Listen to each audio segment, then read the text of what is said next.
Maptitude can handle all of your territory design needs, including creating territories interactively, from a table or spreadsheet, or from an area layer or point layer. This video demonstrates creating territories from a map layer. If you want to create territories manually by interacting with a map or from a table or spreadsheet, please see the separate videos. Open a workspace that contains a map with a point or area layer that you want to use to create territories. For example, I'm going to open a workspace that contains a map with my customers already located on it. This customer layer includes a field with the name of the territory that each customer is in. I can illustrate this by creating a color theme on the customer layer using the territory field.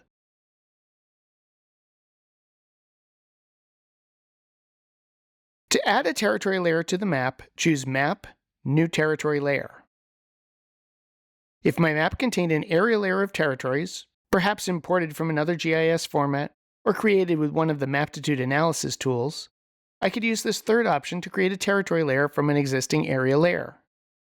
Instead, I'm going to use this fourth option to create the territory layer from an existing point layer, choose my customer layer, and click Next.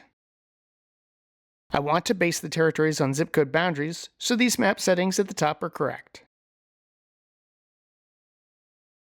In addition to the territory field, my point layer includes a second field that contains the name of the district to which each customer belongs. To include both the territory and district in the territory layer hierarchy, click Add Row.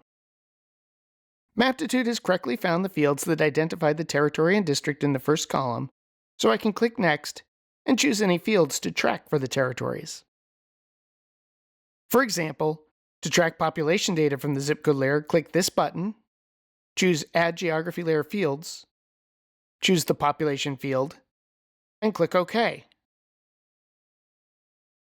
When I click Finish, Maptitude creates a two-level territory layer and displays those territories and districts on the map.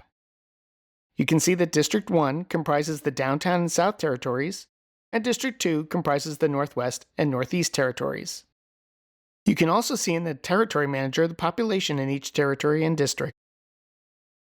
And that wraps up this video on creating a territory layer from a map layer. Please see the separate video on working with the Territory Manager to learn more about how to modify the territory layers that you create.